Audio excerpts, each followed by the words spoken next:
Welcome to Effortless Living. Today's subject is called Quieting the Noise, Finding Peace in a Busy World. And again, today with me, we have wonderful Blake to add his insight and humor and wonderful voice. So thank you for joining us. Hi, Blake. Hi, Susan. How are you today? I'm doing good. How are you? Good. Hi, everyone out there. Welcome to our podcast. Last week, I wrote an email on the topic of quieting the noise, and I got lots of positive feedback from that. I think the thing that prompted it was we had a big tree out there, and I don't really like taking down trees, but we had to take down this tree. Mm-hmm. It was weird because, yeah, you're already sensing it, aren't you? Like when it was taken down, I realized that it had created an essence of noise. Now, I love trees, don't get me wrong, but there was so much that was happening with that tree.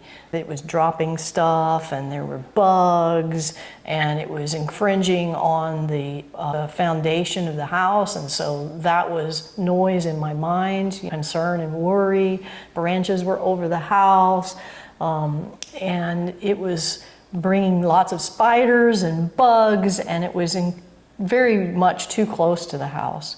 And it actually was obscuring a wider view. And that's a metaphor, isn't it? You have a more expansive view now that the tree is missing. Yes, I think what I'll do is I'll take a B-roll and show you all the views so that you can see this. It's hard not to stare at it. It is. We're always giving you this view. Yeah. But I realized that noise in that experience, and I was so much more relaxed. Now, when I look out there, and I wondered why at first, and I realized that tree was representing noise, and all different kinds of noise, and was really creating an undertow of undefined and maybe even unrealized tension. And so once it was gone, it felt like I could breathe. That's what it was. It felt like I could breathe. And I thought, oh. And so that was the inception or the idea of this topic. The weight was lifted off your chest. What you see and feel. Right. It's hard to define, isn't it? It is. And it's a very good topic for today, because I feel like I've had a same kind of thing happen to me recently. Mm-hmm. But the noise that you're discussing, this tree, and the noise that affected me, I didn't realize was noise until it was gone. Yes, that is such a good point. I have no good tools to identify it. Mm-hmm. It's part of my hobby. It's something I love to do. Yeah. And the second it was done, I literally felt like 15, 20 pounds were just lifted off my shoulders. And I was like, oh, okay. I'm like, this is what I've been supposed to feel like. My wife keeps telling me, like, this is fun, we're having fun. And I'm like, I'm not having fun. I need to get this done. Like, this has to get done, this has to get done. For C to get done, D has to go next, And then didn't realize that, like, A and B were causing me so much stress. So this is terrific. Or noise, not stress, but noise. Because it was fun, don't get me wrong, it was fun. Right. But it was just, I didn't realize the extra pressure it was putting on me. Well, see, always can rely on Blake to bring it right to the core of it. That's a great story. So let's analyze that a little bit. Okay. First thing you said was that it was there and you didn't realize it, didn't have the tools or the self-awareness to realize it until it was gone. Then you felt the difference. Right. Just like I was describing with the tree. Right. I call it the the sand in the underwear feeling. It's not a good feeling. It's not a good feeling. And it's there and it's just like, I'm so uncomfortable. And then when it's gone, you've been at the beach and it's gone and you're like, oh, okay, that was really bothering me. Yeah. And so in music, we have this way of creating tension. It's called a pedal point. Okay. And so in some of the older music, and some contemporaries still use it, but it's when there's one note that plays, it starts and it plays, and goes and goes and goes and goes. There's all this other stuff going on top of it, the notes and the phrases and the music, but underneath it is one note the whole time. And the point of that is for you not to really notice it, you sense it, you're noticing all the busy stuff going on, but then when that note stops, it has this effect. Something was pulled out from underneath of you. Yes, and it's a tension. It's a tension that's released and gone. So this pedal point, the purpose of it is first to create tension that's undefined, and then when it goes away, you have a release. And I think that that is a description of what we endure through our life of quieting, not being aware or know how to quiet the noise. Right. That most of that noise, as you described, is something that we don't even really notice. Our awareness is not on it until it's gone. Right. And then we're like, oh. So I think part of this goal of the podcast today is to get some strategies to become a little bit more aware of those, we'll call them pedal points in your life, and work towards, once you're aware of them, how can you make it go away? Okay. Even if momentary. Back to your noise. That tree had been here for as long as you'd been here. So it's been causing noise in your life for how long before either A, you had the resources to move on with it, B, you had a shift in perspective that it needed to go, C, any other auntie decided to eat the bark off it, who knows. That's a 2-year-long, 10-year-long, just constant buildup on you that maybe you knew about, maybe you didn't know about, and then once it was gone, that's a decade of pressure just pulled off of you. Right, and that's another great point, is when the tree was first, it was smaller and it wasn't that, and you get used to it. Right. And it was only until those last maybe 5 years that it got to such proportion that it was becoming that noise or that problem, and the resources. So first having the awareness, all I knew was I just didn't like to go out in my patio, because if I tried to eat, some bug would drop in my food, or an acorn would drop in my food, and little caterpillar things come down on the spider web, or I'd get a spider on me, and so I just stopped eating. I adapted around the noise rather than addressing the noise. And I think that is the way most of us live our lives. Right. That we're adapting around the noise, and it's sometimes in very unnatural ways. So for example, for me, being outside is a very natural part of my being. And so I was adapting and being inside more, not being able to enjoy my view in a more three-dimensional way, experiential way. So I adapted into a less natural expression of myself. And I think that's where the detriment is that all the noise that's happening in our lives, we learn to cope. And when we cope, we may be coping and adapting in ways that's not natural to who we are. And that's the most important part. So let's go back to your scenario, and we don't have to talk specifics. We could totally talk specifics. I was adding 2 more raised garden beds, and that's awesome. I love gardening. Yeah. That's building 2 more metal boxes. That's moving hundreds of pounds of soil. Wow. Yeah. That's getting a couple, maybe like 100 pounds of wood on the bottom of it, and then soil on top, and then building the right layers, and then wheelbarrowing everything, shoveling everything. It's a lot of work that goes into those things to then get 16 plants in it. But they're there forever. Oh, so it's lasting. It's lasting, right? We build them out of metal. Oh, yes, so of course, yeah. Every year I have to top them off with a little more soil, and that's it, and I'm done. But it was that initial trying to get them done.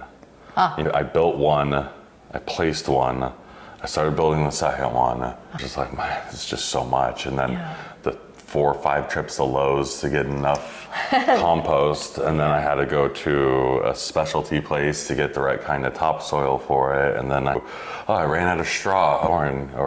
My wife, can you order more straw for me? And it was just so much I had to do to get all that done. And then once they were finally done, I didn't even know I was stressed about it. I didn't even know I was feeling pressure by it.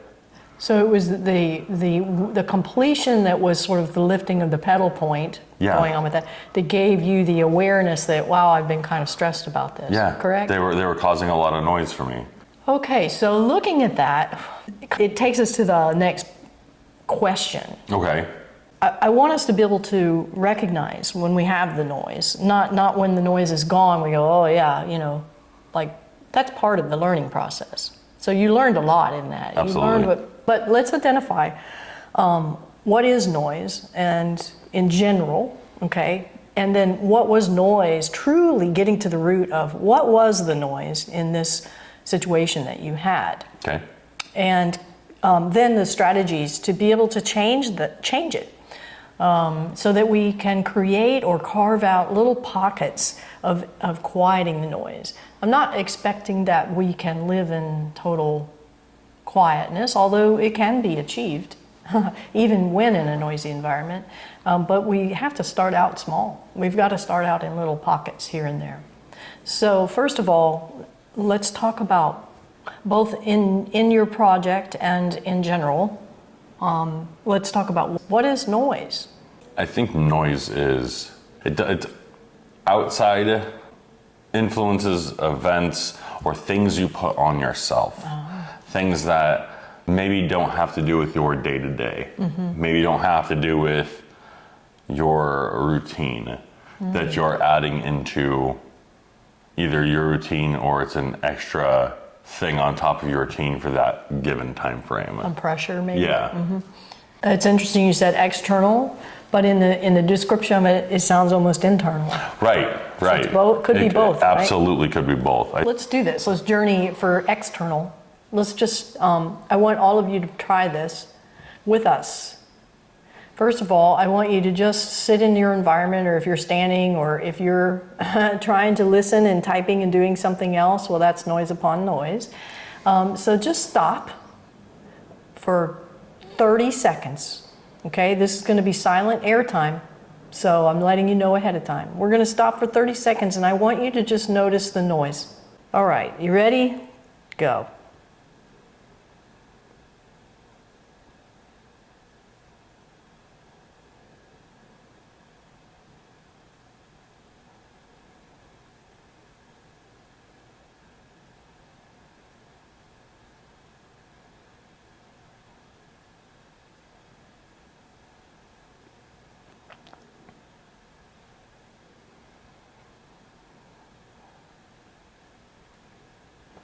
And stop.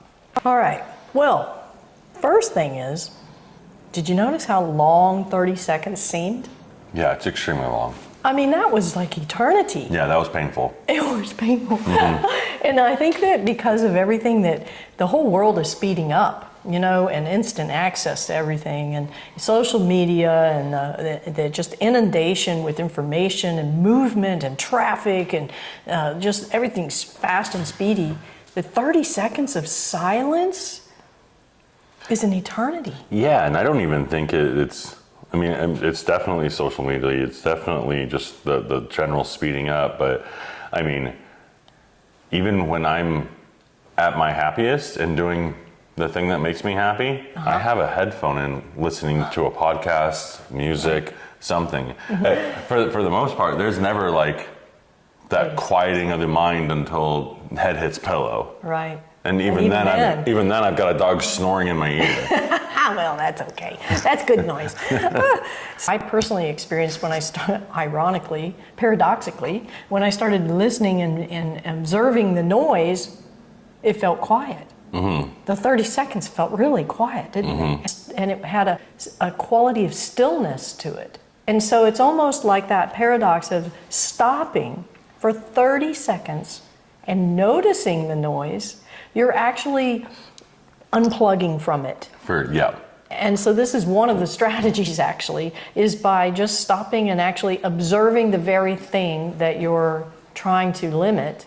You're becoming unattached to it, and as a result, you find a certain stillness. Did you feel stillness in that? I did. And then it kind of felt a little awkward. It's like, God, when is this ever going to end? Right? I think the first 10 seconds, Yeah. like the first 5 seconds I had to get into it. Then you had 10 seconds after that where I was like, oh, I'm at peace. And then after that first 15 seconds, I'm like, has it been 30? Yeah. And we're talking 30 seconds. I mean, can you imagine? Just 30 seconds. So if we're having a hard time dealing with quieting the noise for 30 seconds, can you imagine where we are really in our lives? And so I would suggest just trying that drill that we just did and start with 10 seconds. start a timer, do 15 seconds, and maybe in a week you could actually do, wow, a whole minute. But that time, that whole minute that you're engaged in that other state, you are changing the chemistry in your body. You're actually opening up yourself for different possibilities. And even though you may not have a flash of awareness in that 1 minute, it sets up this environment in where it kind of puts you into the place of being in secondary energy that we talked about, where an answer might come to you that you've been really struggling with. So it is a strategy by just stopping and, again, ironically or paradoxically, noticing the noise. You're quiet because everything is happening around you, but you're not in it. Right. So what things did you notice, very tangible noise things, when we were in our 30 seconds? What did you perceive? Well, the first thing I noticed was the airplane overhead. Oh, yeah. That was the first thing I noticed. Yes. I noticed when it got really quiet, you could hear the pond, Wow. the fountain out there, and then my own thoughts. So And then my countdown. your countdown. Yeah. Okay. And I'm pretty sure once I got to 15, I was like 1, 2, 3, 4, 5, 1, 2, 3, 4, 5. And so and once that started, I stopped hearing the plane. It could have passed by, and I stopped hearing the pond. Right. So you became more back into yourself, into your own inward noise. And I think our thoughts, I mean, this is not new information to you, I'm sure, but it's an interesting way of observing it and discovering it, is that our own thoughts are probably the number one noise factor in our lives. You know, I think back on that drill that we did where you were pushing into my hand and we were fighting each other. And the thing that you said was, we are so focused here on the contact point and on the struggle that we weren't aware outside. Right. And I think that that is analogous to our thoughts, that we're pressing up against our thoughts and involved so much in our thoughts that we aren't aware of the other options and the other things going around us. And so I'll teach you another strategy on quieting your thoughts as well. I think that goes along with so focused in the moment that we're forgetting about everything around us. But we want to be in the moment. Yeah. And we want to lose time, because when it's time and it's our thoughts in that time, then that's noise. Okay. So we're already talking up here, and I had planned on being down here, so it's okay. But for example, when your project, you had step 1 and 2 that were giving you stress because you couldn't get to step 3 or 4 yet. The factors that made it stressful were, 1, your own thoughts about it, and 2, imposing a timeline on it. Oh yeah, always a timeline. And that timeline is noise. That's trying to crush something into time is stressful and is noise. Whereas, really, did it matter? No. Right? I mean, and if you just and I am the same way. When I do a project, it's about the completion of the project and the reward of that satisfaction and the feeling of completing it. So I kind of get frustrated and try to move through quickly because it's that sweet ending that I want to experience. And what I'm learning is that really, that saying, it's the journey, not the end. And I was thought, well, I don't know about that. But it really is, if you can just take each moment and not place it into our own mindset frame of expectation. So just really kind of like the cleaning of the plates and reframing it, taking each step, and rather than hurrying to the next step, just involving yourself totally and completely in that step. The texture of the metal, the feeling of your body working in the space, the hard labor that you're doing, the sun on your face, and the breeze, and all of the sensations in that very moment. They call it the here and now, but just being able to be there instead of being here, but I'm thinking about here. Okay. It wouldn't necessarily be helping me identify the project is noise, Right. it would be about changing my perspective on the project Absolutely. itself. Exactly. Okay. It's not the project itself that was the noise. It was my head. It was your self-imposition. it was me. It was you imposing these certain parameters on it that created the noise. Okay. So it kind of goes back to that reframing, but it's reframing the time and your expectation with it. And really, I'm a kinesthetic and sensory person. So for me, one of the strategies is to really get into the sensory aspect of what's happening now. That helps me to slow down and not like rush through to, oh, I can't wait till I'm to this point. Right. And this, of course, can apply to life, right? This is not, but we're using a project. So as I've shared with you, I don't enjoy cooking, but I'm really making an effort to eat well. And so Sunday, I had to do my routine. I make a certain entree, and I kind of use that throughout the week, and then I expand on that. Sure. But I really don't enjoy the process. I just don't. I just want it done. And I love it. I just want it done. And so what I did was I thought, well, I'm going to quiet the noise about this project. And so I set this table up outside. Okay. And I took my knife, my cutting board, all the stuff, peppers and onions and everything, and I set it up outside. And it happened to be actually sunny for a change.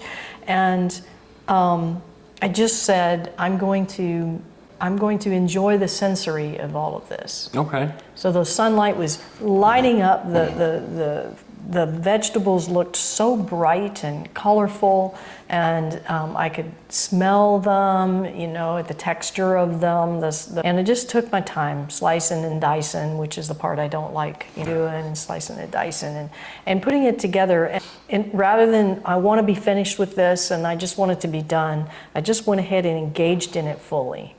Now, because I'm not someone who really enjoys cooking, I engaged in it fully in the way that I could. Right. My heart was not really into it still.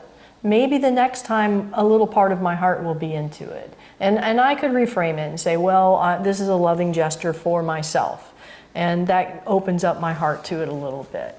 But there's still something within me that I'm just like, I just want to get it done. But I think you did it in a setting that really took your mind off the dislike and kind of got you, maybe not to the like you said, but Right. at least to a more neutral ground with it. A neutral ground. And a place where I could be in the moment of it rather than just slopping through it and just wanting to get it done. Yeah. And so I did. I reframed it. And in doing so, I quieted the noise that was my own noise. And I think most of the noise that happens in our life really is our own noise. And so that's just an example. Sure. But let's back up a little bit. So in the 30 seconds of noticing the noise, I'll tell you what I noticed. Please. Okay, so I noticed, you don't know it, but the dishwasher's running. Yeah, so right, it's very quiet dishwasher. It's very quiet. But that was something, actually. When we changed dishwashers, I was just amazed at how much that noise reduction made a difference in the quality of our lives. And no, I don't sell dishwashers, so there's not an affiliate link down there for dishwashers.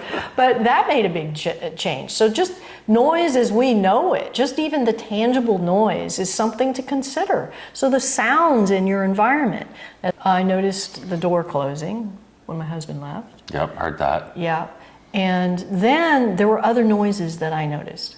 So I noticed the clutter, the visual noise. So I noticed the stool and the stuff on top of it and all the dog toys over there, my shoes, the rug that's on a cant. Right, it's not straight. Right, Yeah. I know. And the rag hanging there. I mean, I don't have a cluttered environment. No. Truly, but because it's not cluttered, the clutter that is there almost stands out. So visual noise was something I noticed. And then also, because we were still, I started to notice movement noise. Not the auditory, but when Monty moved and repositioned himself. Yeah. And then when you moved your posture a little bit, I noticed it was acute. Like I was acutely aware of any movement in my environment. Yeah. I saw a squirrel over there on the branch nibbling away on something. And so I became aware of that of movement in that setting as noise. I guess the point of this is there's all different kinds of noise. I was just gonna say, it's very good to hear your noise because I noticed Monty moving. I know I moved. I saw the squirrel.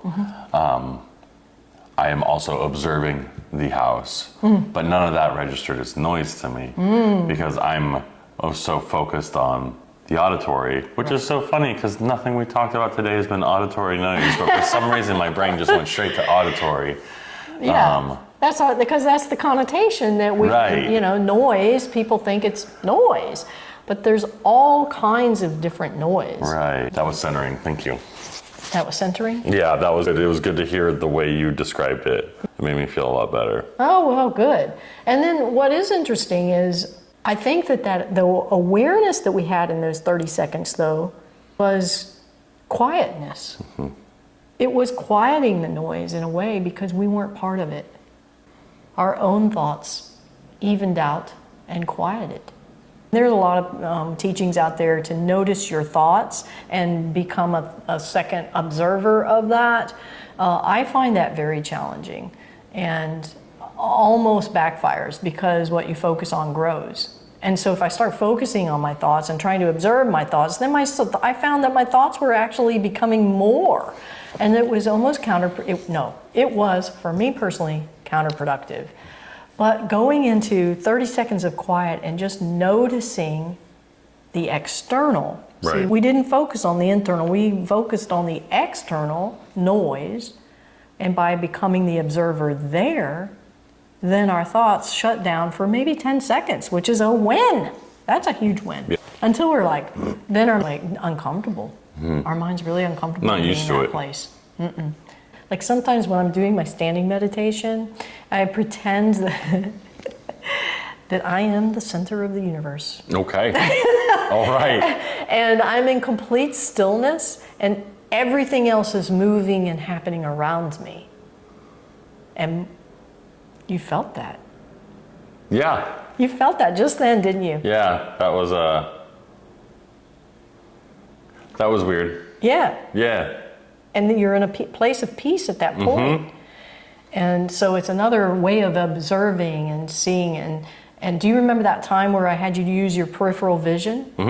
And how that put you in a calm place? This is kind of the same thing. It's kind of like by opening up to what's around you, somehow that quiets the noise within you. And so that's one of the strategies. But certainly becoming aware of what is noise. So I'm going to take 1 second. I'm going to stop the camera for a moment. Yeah. And we're going to conduct another experiment. Center of the universe. Center of the universe. It's okay. You can be the center of the universe. So I stopped the camera. Now I've started it. And wow. It's a lot different. Oh my gosh. It's a lot different. All I did was I just picked up a few things and really, truly, my environment is not cluttered. But By a few, she means like 6 or 7 items. And I'm not talking like she dumped out a box of Legos. She moved a dog toy, a rag, a blanket, a towel, another dog toy. yeah, and the strap, the chair thing. Okay, yeah, the strap, the leash strap. Yeah. It's not a lot of stuff. And yet, I mean, honestly, I didn't perceive it till I sat down. I'm looking out over it. Don't you feel more peaceful? Yeah. It is very different. I don't know if it's because this is how it always looks, and those extra items maybe were a little out of place. No, or I've had those there before. That's kind of our status quo. Okay, Dog yeah, it's not toys because it's and not. luggage. Yeah. Yeah, it's not ever really cluttered. No. It's not cluttered. Yeah. But there's a significant difference. It is, isn't it? Yeah, There's all sorts of noise out there, isn't there? there is. And for me, noise is distraction. That it boils down to that. And so all the visual stuff that was out here it was like that pedal point. It was distracting, but we didn't realize it till it was gone. Until I cleaned it up, straightened up the rug, covered up the wires, and picked up a few dog toys. And then to me, it almost feels like the whole room has been lifted up a little bit, and like we can breathe better. So we're creating space, and that space is where we can find less noise. We have to create space for ourselves. And so I would love for you as listeners to assess your visual noise. Now, you don't have to be obsessive and be hyper organized, and if you're like, oh, I'm not organized and all that. And I recognize that some people, clutter is comforting. But I would invite you to just clean one corner, one space, and feel that space and see if that doesn't quiet the noise. So visual noise is huge in our lives, and we don't realize it. It's constant. Visual noise is. Yeah.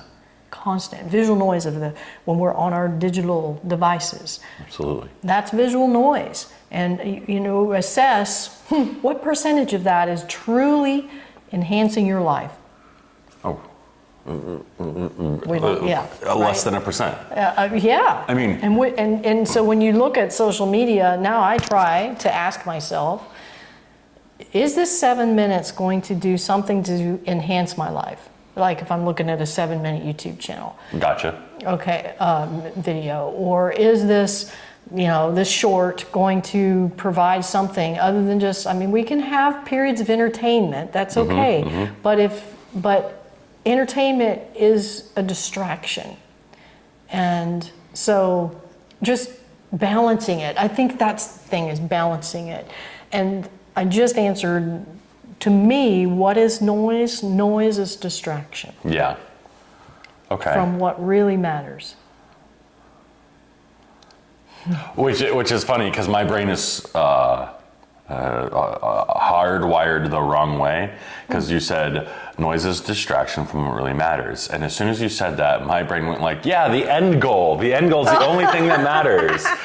But we just discussed how the journey, being in the moment, during the journey to reach your end goal is what matters. But my brain's so hardwired with that. The second you said that, that's what I thought about. I'm like, funny. End goal, all right. End goal, yeah. Right. Distracting from the end goal. Yeah.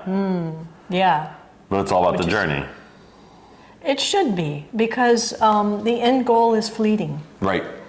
It's that moment where we may feel that sense of accomplishment, but our mind doesn't want to rest there. So it goes right to the next one. The next one.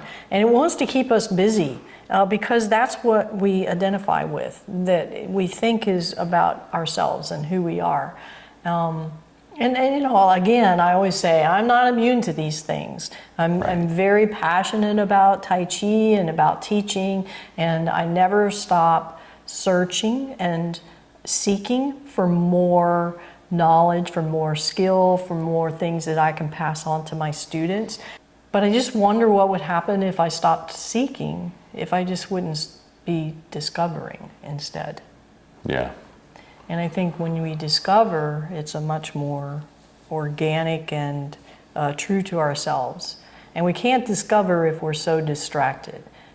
And if every one of us just returned to ourselves and disengaged from all of that, I think we would make discoveries that would be a beautiful place that, yes, we have to go out and live our lives and do our jobs and raise our children and all of that and protect, but a place where we can come back to the center of ourselves and reduce that noise, even if momentarily. Yeah. So we talked about auditory noise, we've talked about visual noise, we've talked about our own thoughts being noise. Any other kinds of noise we could identify? Because I think it's important to be able to identify, become aware of noise. I'm sure if you're injured, that could be a noise. If you have some sort of like at one point, my dad had a crack in his sternum and broken discs in his back. Ooh. That's got to be noise. Pain. Pain's got to be noise. That's a big one. I don't have anything personally to go off on that one, but I'm assuming it is. Yeah. It's pain does weird things to time. It's almost a point of cruelty, I think, that when you're in pain, time slows down. Yeah. You know, if time could speed up when you're in pain, then you could deal with it better, but instead time just slows down when you're having physical pain. And it's a true test, I think, that when you're in pain, if you can, while you're in pain, create a quiet place, then when things are normal, which they will be at some point in time, you have a superpower. I speak from experience, because I was in a position where I had such terrible pervasive pain that the only thing I could do was sit in that chair over there and look out the window. And I haven't shared this actually with my listeners, or very few of my students even know about it, but all I could do was sit there and look out the window. And I swear it seemed like 3 hours went by and it was maybe 10 minutes. I think for me, that was the hardest part about it, is that change in perception of time. Right. And I was incapable, I was not able to make noise to distract myself from the pain. Right, nothing was distracting. Nothing you could do could be that shiny screen that you're going to stare at, because the pain was just so there. And I wasn't physically able to move, to be able to do something, or to look at a computer, or watch a movie, or do any of those things. It was really basically, I was being forced to be in the moment, and the moment was physically painful, and it lasted forever. So if any of you are coping with something like that, my heart goes out to you. And I can tell you, I was a person that always thought that all the adventure and the life was out there.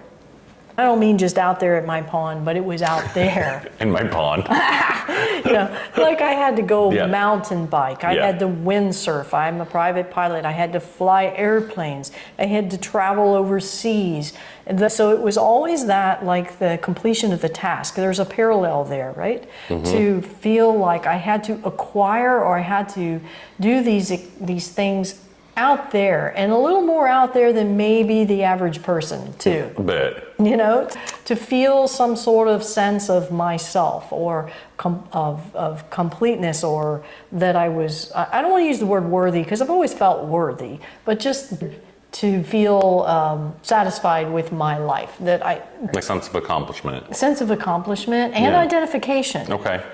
I think there's a difference there too, Yeah, it was accomplishment, but in that accomplishment, it's like, look at me. Look at me. Even though I don't think I had a big ego, but it was kind of that internally, And so when I was just so chained by pain, and all I could do was sit, the only choice I had was to observe. That's the only choice I had. And if I went into my thoughts, then my thoughts would bring anxiety about what was happening, and am I going to get better, and what's going to happen to my future, and all of that. But at some point, this is a tough topic here. Sorry. That's okay. At some point, I just relinquished. Yeah. And I just had to say, well, I hoped to be better, and I was determined to become better, but I was just like, I just couldn't continue with the thoughts of the what ifs, and what is this, and what's going to happen. I started to reflect back, and I started to think, wow, well, I'm really glad I did those things, because I may never be able to do any of those things again. Right. That was my first level of thought. And like, I lived a full life even at this point. And then the second thing that started to happen was I started to notice things right outside my window. And I started to notice a rhythm of things. The birds would all come at a certain time. Okay. And there seemed to be like a community of birds that would come and be there for a while. They would go, and then another set of birds would come and go.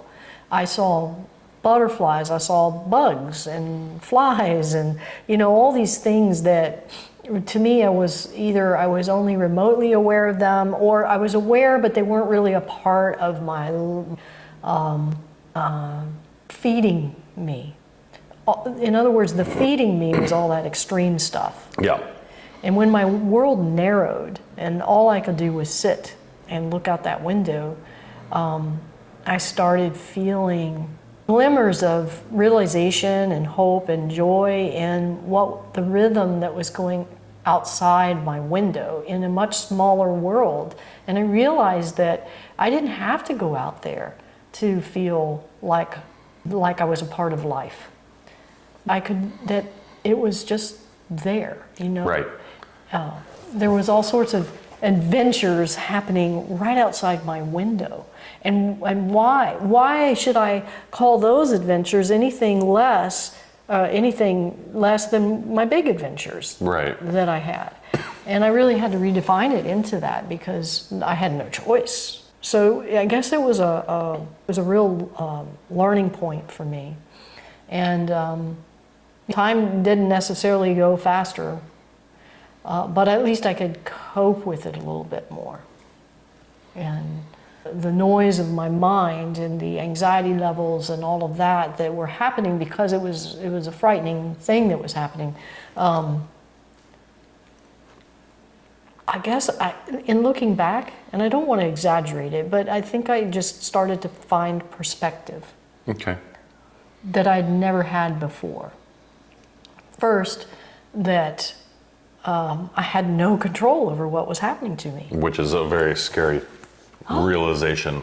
And you know, prior to that, and I recognize this in people now, but prior to that, I felt invincible, and I recognize it in people who haven't really had something happen and they feel invincible. Mm-hmm. Where none of us are invincible, and I guess it's just what tools do we have? And so I urge you to be able to put these tools in place now, when maybe there's not a whole lot of things happening in your life, or if there are, if you can put these tools in now, then you have this really substantial life perspective that can help you through really, really, really tough times, should they ever happen. Not saying they will, but if they do, then you've got a toolbox there in which to draw from. And it is like the noise quieted itself during that time. How much noise do we generate ourselves? This was another thing I noticed, was the amount of emails I got dropped to about 0. And the text messages and all these things that I had placed a lot of activity on. Yeah, all fell off. They fell off, and also even just things that I thought I had to get done in around the house and with people and all of this. It just all sort of just came down to, me sitting in the chair. Didn't matter. It didn't matter. None of it mattered. That was the thing that just stunned me. Yeah. That I was in some way creating my own noise, and I did not realize it until I was unable to create. Unable to address things, and certain things kind of took care of themselves, where I would have kind of festered on it and created my own noise about it previously, because I was able to. And so it's like a vortex, really. The more we start engaging in the noise, the more it creates and the more it creates. Yeah. And so now I have an awareness of trying to keep a balance with that.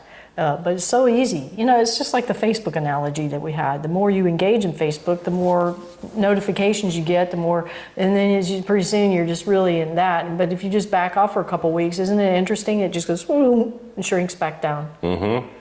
And so how much of the noise are we generating ourselves? And I think when I was so disabled in that time frame, I came to that awareness that, first of all, life is really not required to be out there.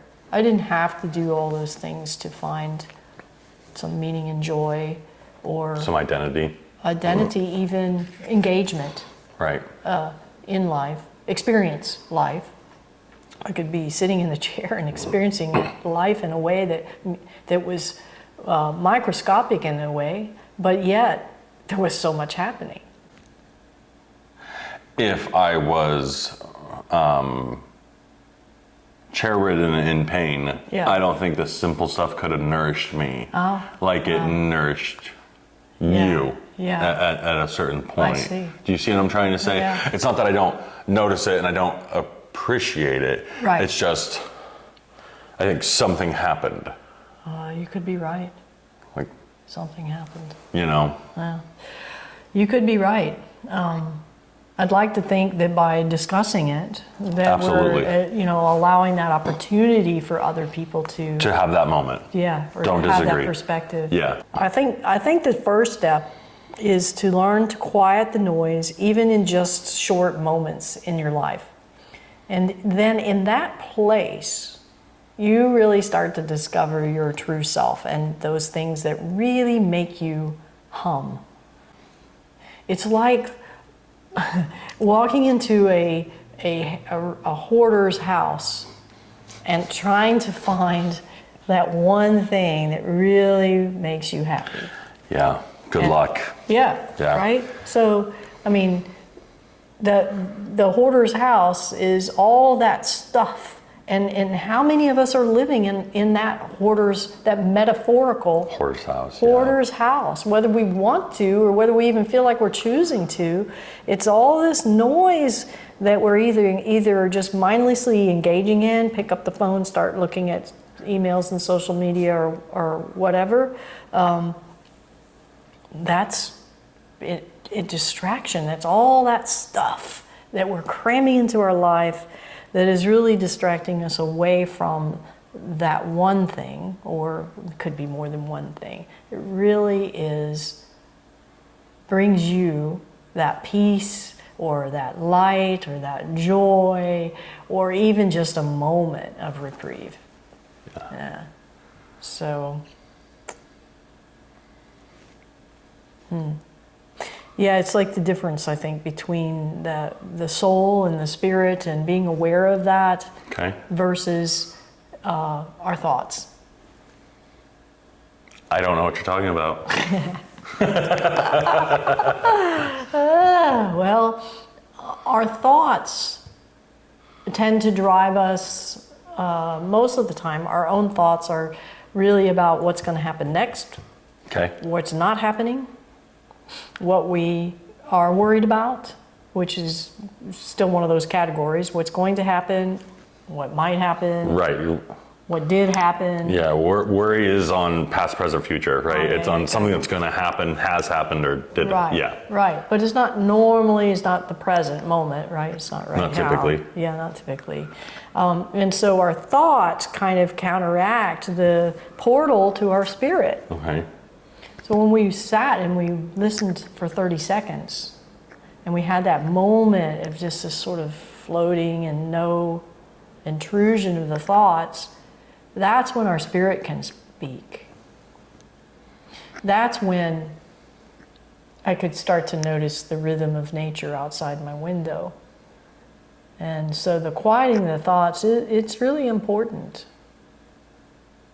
And yet, if we try to quiet our thoughts, it's almost like our thoughts fight back and we have more thoughts. Yeah. Like that, what you focus on grows. And because I've journeyed with this for about a month and a half, really trying to monitor my thoughts, be aware of my thoughts, be outside my thoughts. And I found that my thoughts were just increasing. Yeah. That was not a strategy that worked for me. But going into that 30 seconds of let's notice the noise. That quieted it down. It just did, because you can't be doing both. Yeah. So that's one of your strategies right there, is just to sit and be aware. And actually, by focusing on the noise, you're quieting your mind. Isn't that ironic? Isn't that a huge paradox? That's nice. Yeah.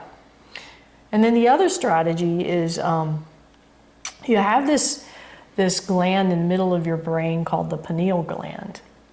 And so it's behind your eyes and it's deep, deep inside the brain and a little bit like behind the ear here. So if you had a cross section, behind the eyes and across here, just imagine that place. We'll use Tai Chi Tom here, but for those who are just listening, just imagine those 2 points right deep in the middle of the brain. Yeah.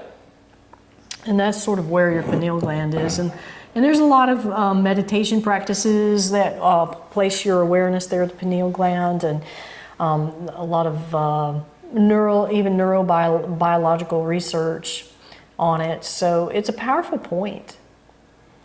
And all I want you to do is just place your awareness on where you think that might be.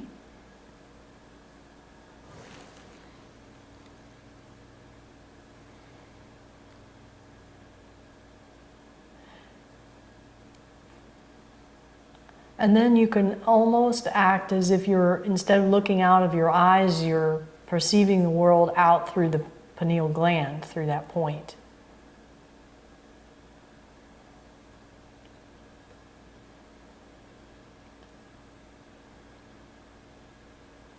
Yeah. So what did you notice?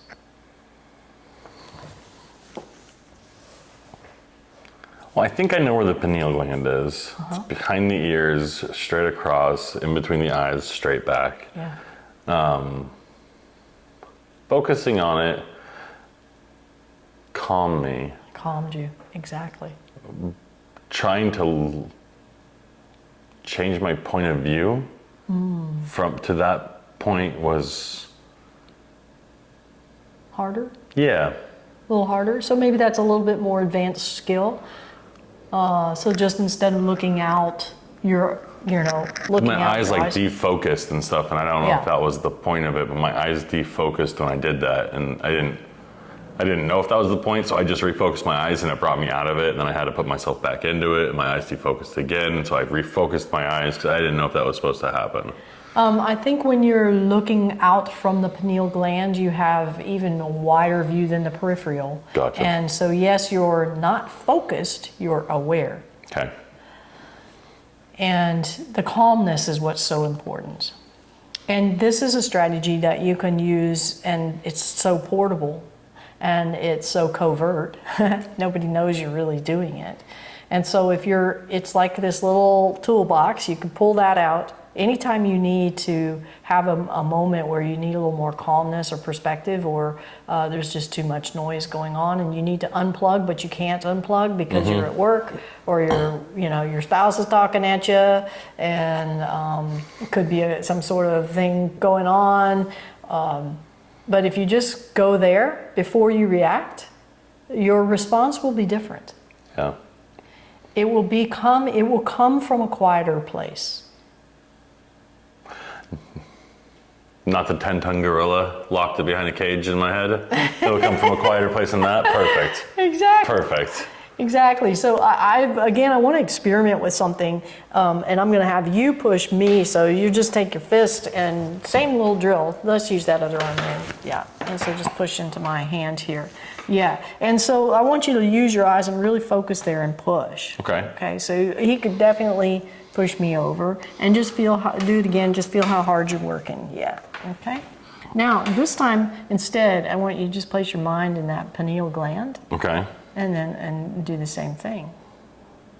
And yeah. And so you actually have a lot more force. Okay. Do you feel like you're working? No. I know, right? No. Isn't that weird? Yeah. So you were working less.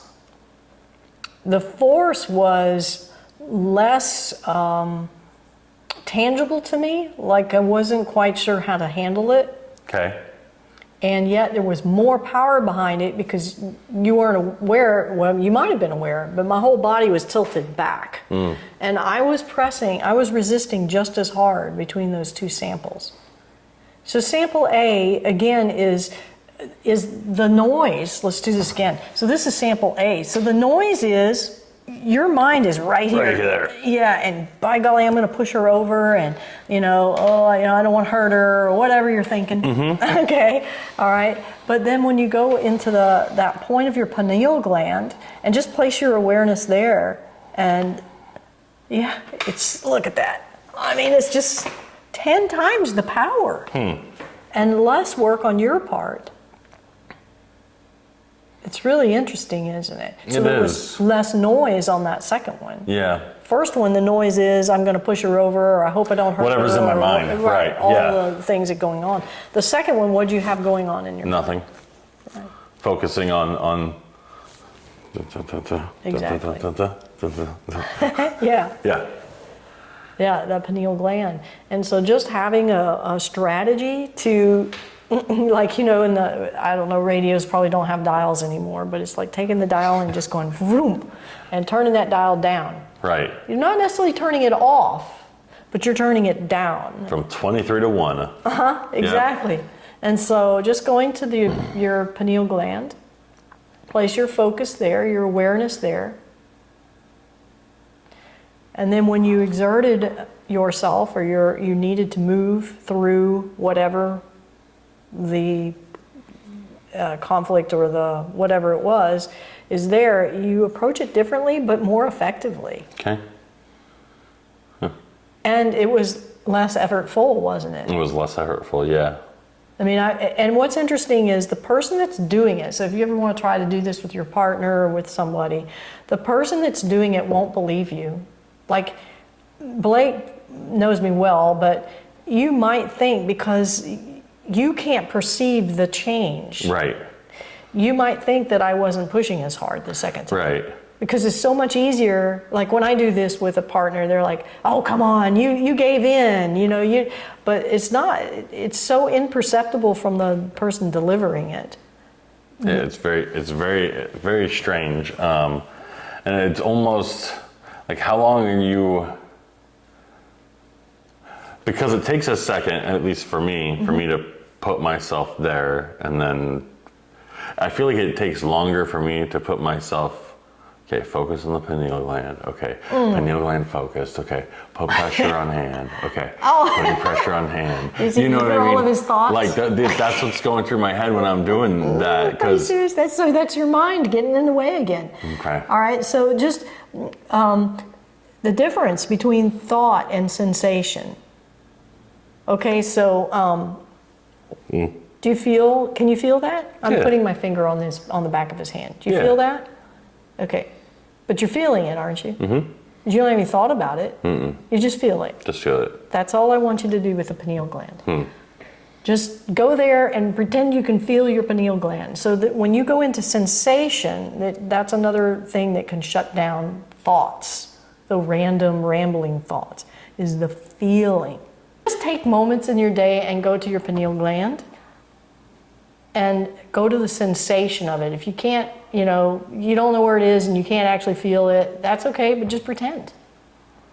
Yeah, we've said that on a couple different podcasts. Yeah, it works. Eventually you'll start making your way to it. Yeah, exactly. Just pretend. Yep. Or use another thing. Maybe for you, color works. And you can envisioning seeing a color and it lights up with that color. Yep. If you're a visual person, then visualize it. Where is it? Use whatever strategy works for you to get to that place. Yeah. And place your awareness at the pineal gland. And then you can go there anytime in your day. Yeah, so I think we kind of covered everything. Just, using your strategies, take a moment, a time out, and just sit and observe the noise. And in that place, you find quiet. Try to sustain it for 10 seconds, and then maybe tomorrow 15 seconds. And I wouldn't put a timer on it. I would just do it. And don't even try to extend the time, because then your thought mind's going to be, well, when is it over? How long has it been? Have I done it yet? Just go into that place and notice the noise. Once you start noticing the noise, I think intuitively on this deeper level, you'll start to reduce the noise. Becoming aware of how you're engaging. By virtue of engaging in the noise, you're perpetuating and growing the noise in your life. And how much of it can you back off and unplug from? And then the third one is putting your awareness in that pineal gland. Yeah. And that's another one where you can just kind of go into it and then you can come back out of it. Yeah. But I would choose simple times, simple challenges, simple moments to do that. when you feel a hint of stress or a hint of something that's making you have the sand in your underwear feeling, just go to the pineal gland for a little bit and see what that does. Yeah.